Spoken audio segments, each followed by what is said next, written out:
بسم اللہ الرحمن الرحیم نحمدہ و نصلی علی رسولہ الکریم۔ حضرت والا شیخ العرب العجم عارف باللہ حضرت مولانا شاہ کی محمد اختر صاحب رحمۃ اللہ علیہ سے کوئی پوچھتا تھا کہ شادی ہونے والی ہے، کوئی نصیحت کر دیجئے، تو حضرت والا فرماتے تھے لیلا مجنوں کی طرح رہنا، یعنی کہ حرام عشق میں مجنوں جو ہے لیلا کے کتے سے بھی کس طرح پیار کرتا تھا، تو حضرت فرماتے تھے کہ شادی کے بعد تو اب حلال نعمت ہے، اس سے پہلے حرام عشق عذاب الہی ہے۔ اب جب یہ حلال کا معاملہ ہے تو اس میں ایک دوسرے کو اگر آدمی لیلا مجنوں سمجھے گا، شوہر اور بیوی، تو کتنا فائدہ ہوگا۔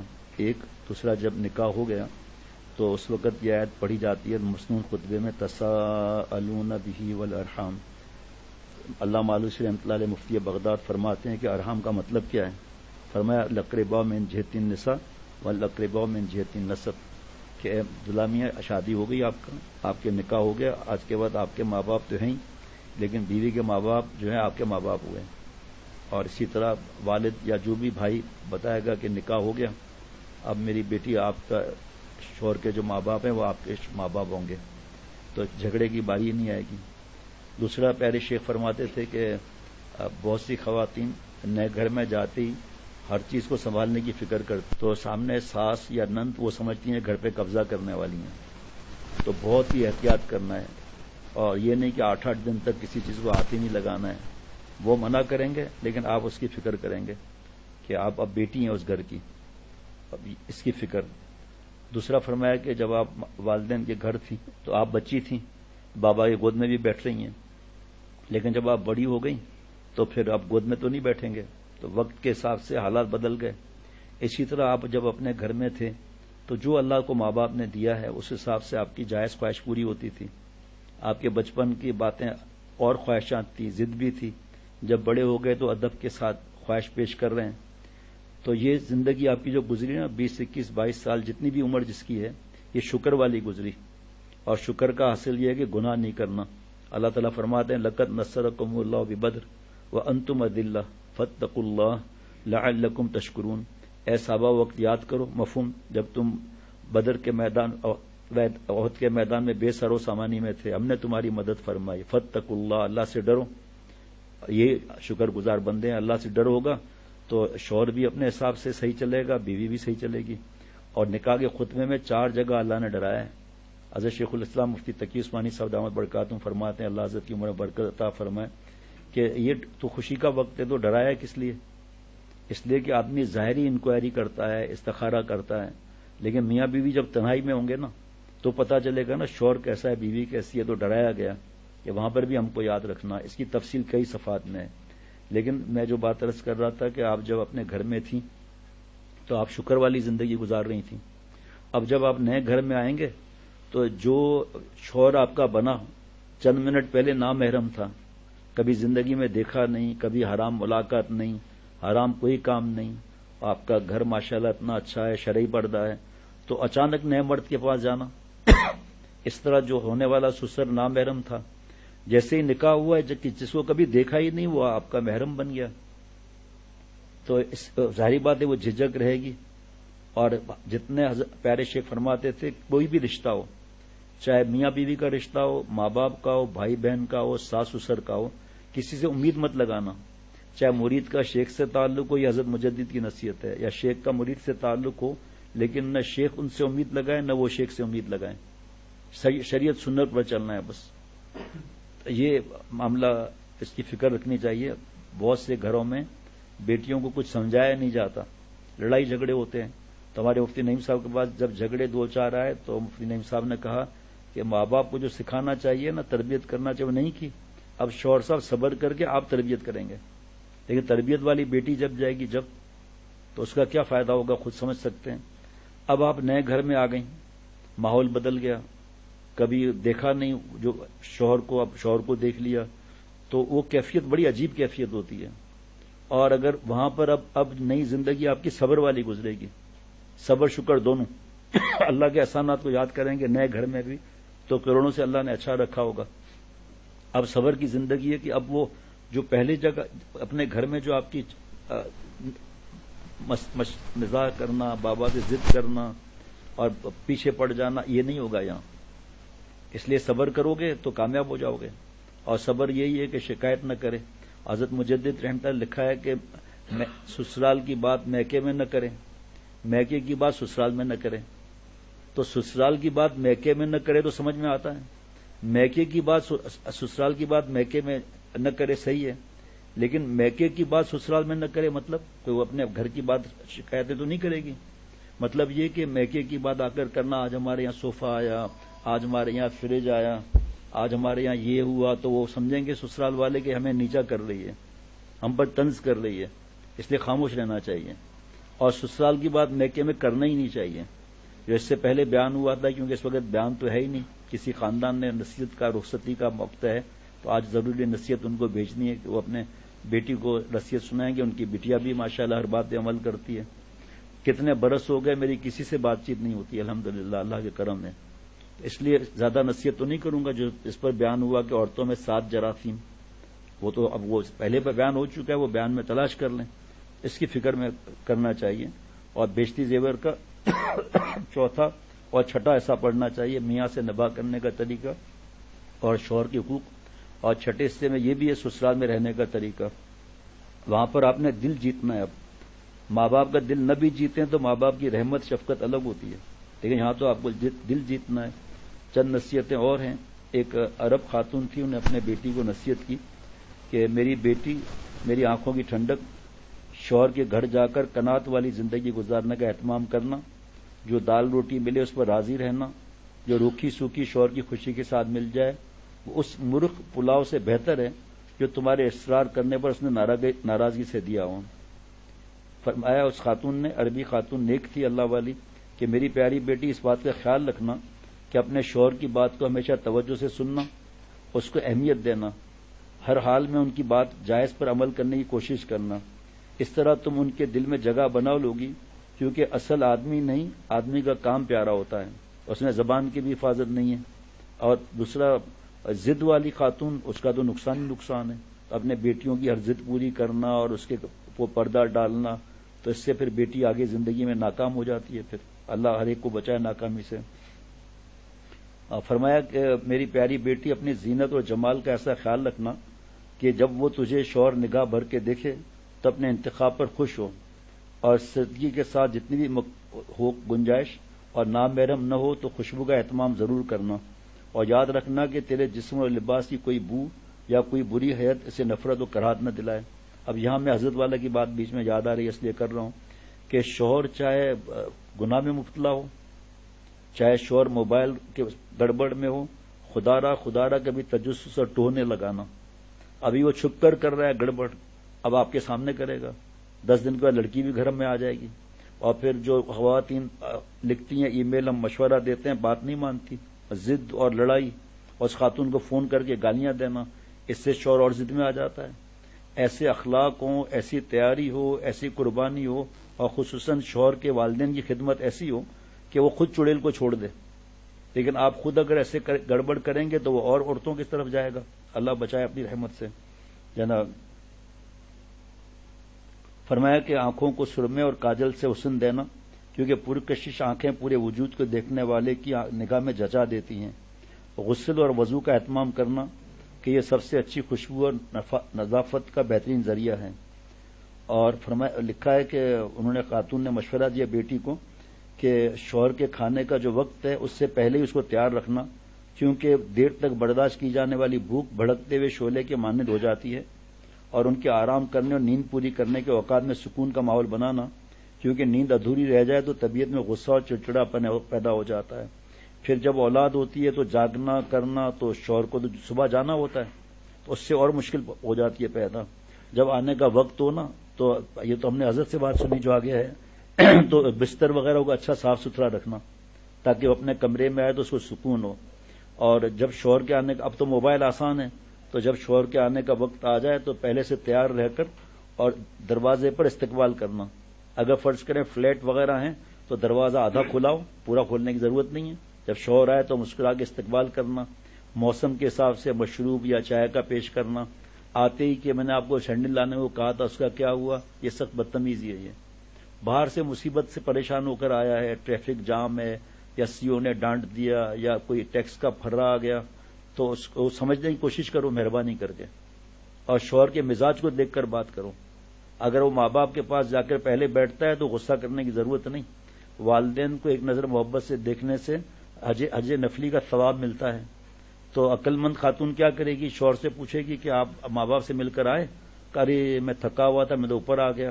تو جو بیوی کامیاب ہونے والی ہے وہ کہے گی ارے آج تو میں بھی نہیں ملی، چلیں چلیں جا کر ایک نظر دیکھ کر آ جاتے ہیں، میری بھی تو ماں باپ ہوئے نا۔ اب یہ شوہر بیوی پر فدا کتنا ہوگا؟ آتے ہی ٹوہ لگانا، 9 بجے آتے ہو 10 بجے کیوں آئے؟ میٹنگ ہے، کس سے میٹنگ ہے؟ یہ سب اس کو آگ لگانے والی بات ہے، سب آگ لگانے والی بات ہے۔ تو اپنے زندگی کو کیوں آدمی برباد کرے؟ صبر کیوں نہیں سیکھے؟ اپنا کوئی مربی ہے اس سے کیوں نہ پوچھے؟ مربی نہیں ہے تو ماں باپ کی بات کیوں نہ مانے؟ شادی کے بعد ماں کی نصیحت بھی تلخ لگتی ہے، یہ اور مصیبت ہے۔ کیا میں بچے والی ہو گئی ہوں، میں بڑی ہو گئی ہوں، آپ کیوں مجھے نصیحتیں کرتی ہیں؟ قرآن پاک میں اللہ فرماتے ہیں نصیحت مومن کو اثر کرتی ہے، اور آپ تو کہہ رہے ہیں اثر نہیں ہمیں ہوگا، آپ ہمیں مت بتاؤ۔ اگر بچپن سے ہی 15 16 17 سال کے بعد اگر یہ باتیں سکھائی جائے نا تو انشاءاللہ تعالی ایسی بیگم صاحبہ ہوگی کہ گھر کے جو محرم ہیں اور جو ساس ہے یا نند ہے سر پر رکھے گی۔ یہ تو ماشاءاللہ شہزادی آئی ہے، یہ تو ماشاءاللہ حور اور پری آئی ہے، ہر ایک کا خیال رکھتی ہے ماشاءاللہ۔ یہی نہیں کہ جب آپ اپنے گھر میں تھے تو 4 کا انتظام کرتے تھے کھانے کا، وہاں 8 ہے تو کیا فرق پڑتا ہے اس سے؟ بات تو وہی ہے، ایک ہانڈیا میں 4 کا گوشت ہے یا دوسرے میں 8 کا گوشت ہے، اس میں کیا فرق پڑتا ہے مزید؟ شوہر کو جتانا کہ میں نے آج اتنا، بھائی بہت لمبی باتیں ہیں یہ، اس پر کئی درجن بیانات ہیں، تو ابھی کہاں سے یہ بیان ہو سکتا ہے؟ شادی شدہ عورتیں ہیں وہ بھی نہیں سمجھتی باتوں کو، بعد میں لڑائی جھگڑا مار دھاڑ، اور حضرت فرماتے تھے کہ ان لڑائی جھگڑوں سے دل پر شوہر کے ایک بال آ جاتا ہے، ایک کریک سمجھ لیں آپ، تو جلدی نہیں بھرتا وہ۔ اور نماز روزہ اور تلاوت اور دعائیں صلاۃ حاجات کی پابندی روز، اور یا سبوح یا قدوس یا غفور یا ودود، اور 7 دفعہ بسم اللہ الرحمن الرحیم، یہ کھانے پینے میں موقع دیکھ کر، ورنہ ساس کو شک پڑے گا کہ آپ جادو کر رہے ہیں، حالانکہ جادو تو ہے نہیں ہے، یہ تو محبت بڑھانے کے لیے ہے۔ اور یہ نہیں کہ ڈر کر پردہ ہی چھوڑ دیا، تو جائز باتوں میں شوہر کی اطاعت کرنا فرض ہے، اور شادی کے بعد ماں باپ سے درجہ زیادہ شوہر کا ہوتا ہے۔ اور باقی بیانات سنیں، اس میں سب لکھا ہے کہ کس طرح خاتون حضور صلی اللہ علیہ وسلم کی بات مان کر والد کی عیادت میں نہیں گئی، پھر آخر میں والد کی مغفرت کیوں ہوئی، یہ سب سنیں۔ تو بتایا میں نے گھر اور ان کے مال کی نگرانی، یعنی ان کے بغیر اجازت کوئی گھر میں نہ آئے، ان کا مال لغویات نمائش فیشن میں برباد نہ کرنا، کیونکہ مال کی بہتر نگہداشت حسن انتظام سے ہوتی ہے، اور اہل و عیال کی بہترین حفاظت حسن تدبیر ہے۔ فرمایا کہ میری پیاری بیٹی ان کا رازدار رہنا، ان کی نافرمانی نہ کرنا، کیونکہ ان جیسے باروف شخص کی نافرمانی جلتی پر تیل کا کام کرے گی، اور اگر اس کے رازوں سے کو چھپا کر نہ رکھ سکی تو اس کا اعتماد تم پر جھٹ جائے گا، پھر وہ تم سے اس دو رخے پن سے محفوظ نہیں رہ سکو گی۔ کسی بات پر غمگین ہو تو اپنے کسی خوشی کا اظہار ان کے سامنے نہ کرنا، یعنی ان کے غم میں برابر کی شریک رہنا۔ شوہر کی کسی خوشی کے وقت اپنے چھپے ہوئے غم کے اثرات ظاہر چہرے پر نہ لانا، اور نہ شوہر سے اس کے کسی رویے کی شکایت کرنا۔ ابھی کل کا ہی خط ہے کہ میری بیوی لڑ رہی ہے کہ ماں کے پاس کیوں بیٹھتے ہو، اور ماں شدید بیمار ہے، 10 منٹ صرف بیٹھا ہے گا، پہلے مجھ سے کیوں نہیں ملے؟ تربیت نہیں کی والدین نے، اور شوہر کو الحمدللہ ہم نے کنٹرول کیا اللہ کے کرم سے، میرے شیخ کی تربیت سے کنٹرول کیا، ورنہ اس کو تو آگ لگی ہوئی تھی کہ میری ماں بیمار ہے، خطرناک بیماری ہے، کسی وقت بھی کچھ ہو سکتا ہے، اور مجھ پہ ناراض ہو رہی ہے، 10 منٹ ماں کے پاس بیٹھے کیوں؟ یہ عورتیں خود اپنے پیر پر کلاڑیاں مارتی ہیں۔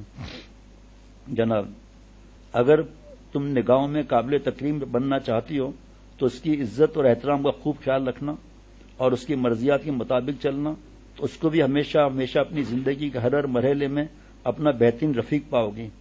شوہر کے رشتہ دار محرم اور ان کے والدین کا خوب خیال رکھنا، اس کی وجہ سے شوہر کے دل میں اور محبت بڑھ جائے گی۔ اگر کوئی خاتون شوہر کے ساس سسر کی مجبوری میں شوہر کو 5 منٹ نہیں دیکھ سکی، یقین کرنا شوہر دعائیں دے گا کہ میرے ماں باپ کا بوڑھے کا خیال رکھا۔ ایسے اب اگر ہمارے پاس جو شکایتیں ہیں وہ گنائیں گے تو ظہر کا اذان ہو جائے گی، ظہر کی اذان ہو جائے گی۔ جناب خاتون نے لکھا ہے کہ میری اس نصیحت کو پلو سے باندھ لو اور اس پر گرہ لگا دو، جب تک تم ان کی خوشی اور مرضی خاطر کئی بار اپنا دل نہیں مارو گی اور ان کی بات اوپر رکھنے کے لیے خواہ تمہیں پسند ہو یا ناپسند ہو زندگی کے کئی مرحلوں میں اپنے دل میں اٹھنے والی خواہشات کو دفن نہیں کرو گی، اس وقت تک تمہاری زندگی میں بھی خوشیوں کے پھول نہیں کھلیں گے۔ اور لکھا کہ میری پیاری اور لاڈلی بیٹی، ان نصیحتوں کے ساتھ میں تمہیں اللہ کے حوالے کرتی ہوں۔ اللہ تعالیٰ زندگی کے تمام مرحلوں میں تمہارے لیے خیر مقدر فرمائے اور برائی سے تم کو بچائے۔ بہت نصیحتیں، لیکن کیا کریں۔ ایک آخری نصیحت ہے ہمارے، پہلے تو یہ 7 جراثیم جو میں نے بتایا تھے اب سامنے ہی آ گیا تو بول دیتا ہوں۔ خاوند کے سامنے اونچا بولنا، جراثیم جو عورتوں میں ہے۔ خاوند کے سامنے غصے سے بولنا، خاوند کے سامنے بیہودہ بولنا، خاوند کی غیر موجودگی میں اس کے گلے شکوے کرنا، خاوند کے منہ سے جذبات میں نکلنے والی باتوں کو بھلانے کی بجائے دل میں رکھنا، خاوند کے راز کو فاش کرنا یا کمی کوتاہی کی تشہیر کرنا۔ 7واں بڑا خطرناک ہے، میکے جا کر اپنے والدین بہن بھائیوں کو گھریلو حالات کے متعلق بڑھا چڑھا کر باتیں کرنا، پھر ان کے اشاروں پر چلنا۔ سہیلی ہے نا، ارے تو کام کا ڈرتی ہے، بوڑھیا اپنے ساس کو دے ایک ڈانٹ، شوہر کو مار ایک ٹھڈا، وہ تو ان کی باتوں عمل کرنا۔ جناب فرمایا کہ یہ 7 زہریلے جراثیم ہے کہ جس عورت میں جنم لے لیں وہ کبھی سکھی، چین اور عزت نہیں پا سکتی، مگر صد افسوس آج کل تقریباً عورتوں کی اکثریت یہ خطرناک جراثیم بڑے فخر سے اپنے اندر موتیوں کی طرح سجائے بیٹھی ہیں۔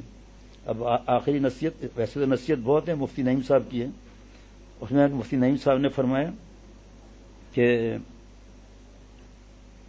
شوہر کو جتنا آپ پرسکون اور خوش رکھو گی آپ کو بھی اللہ تعالیٰ کی طرف سے اسی قدر سکون اور راحت ملے گی۔ ماشاء اللہ، آپ کی جنت اور دوزخ کا راستہ آپ کے شوہر سے ہو کر جاتا ہے۔ آپ اپنے شوہر کے دل کو جیت کر اپنے لیے جنت خرید سکتی ہیں اور شوہر کو ناراض کر کے دوزخ کی راہ اپنے لیے ہموار کرتی ہیں۔ یہاں بہت سی عورتوں کو خود شوق ہوتا ہے گناہ کرنے کا، نام لیتی ہیں شوہر کا کہ شوہر نے کہا میرے دوستوں کے سامنے بغیر پردے سے آؤ۔ یہاں جائز باتوں کی اطاعت کی بات ہو رہی ہے جناب، اس کے اور ایسے موقع پر مشورہ کیا جاتا ہے بزرگوں سے، مفتی صاحبان سے۔ اور مفتی نعیم صاحب نے بتایا کہ حدیث شریف میں آیا ہے کہ عورتیں 2 وجہ سے دوزخ میں جائیں گی۔ نمبر 1، لعنت ملامت کرنے کی وجہ سے، اولاد ہو یا رشتہ دار، سسرالی رشتہ دار ہوں یا اپنے خونی رشتہ دار، کسی کو لعن طعن کرنا حرام ہے۔ نمبر 2، شوہر کی ناشکری کی وجہ سے، معلوم ہوا اپنے آپ کو لعنت ملامت سے بچانے والی اور شوہر کی خدمت گزار اور شکر گزار بن کر رہنے والی کو سیدھا جنت میں پہنچایا جائے گا جناب۔ اسی طرح قرآن پاک کی تلاوت، ذکر، تسبیحات، نفلی نماز، نفلی روزے، نفلی روزہ بھی نفلی، یہ بھی نفلی نماز بھی، یہ بھی شوہر سے پوچھے بغیر نفلی روزہ نہیں رکھ سکتے، ان سے اجازت چاہیے۔ فرمایا کہ قرآن پاک کی تلاوت، ذکر، تسبیحات، نفلی نماز، نفلی روزے، نفلی صدقہ، نفلی آ رہا ہے، نفلی حد سے بڑھ کر عبادت ہے شوہر کو خوش رکھنا اور اس کے جائز امور میں اطاعت کرنا، لہذا عبادت کی نیت سے اور بہتر بہت بڑے ثواب سمجھتے ہوئے شوہر کی اطاعت خدمت بجا کر لائیں۔ یہ آخری بات جو مفتی نعیم صاحب نے بتائی نا، یہ تو جہاں جہاں بتاتے ہیں پھڑک اٹھتے ہیں وہ لوگ۔ کیا شوہر کی اطاعت ایسی عبادت ہے جیسے کسی چیز میں نیا طریقہ لانا دین سے ہٹ کر تو یہ بدعت بن جاتا ہے، لیکن شوہر کی اطاعت ایسی عبادت ہے جس میں نئے طریقے اختیار کرنا اور طرح طرح سے خوش رکھنے کی کوشش کرنا بہت پسندیدہ ہے۔ دین میں اضافہ بدعت اور شوہر کی اطاعت کے لیے کوئی چیزیں سمجھ کر کرنا، اس پہ ثواب ملے گا۔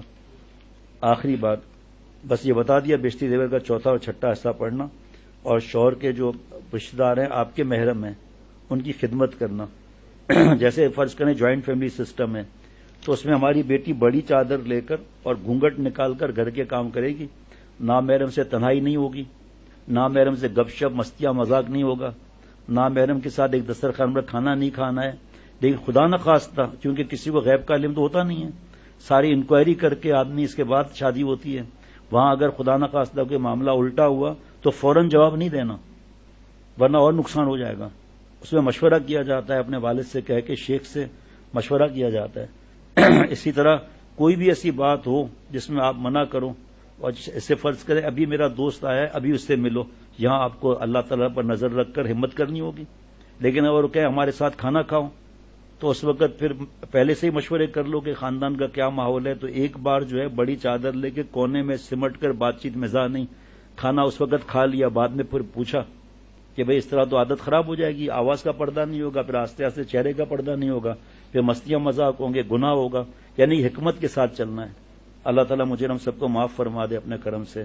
السلام علیکم ورحمۃ اللہ وبرکاتہ.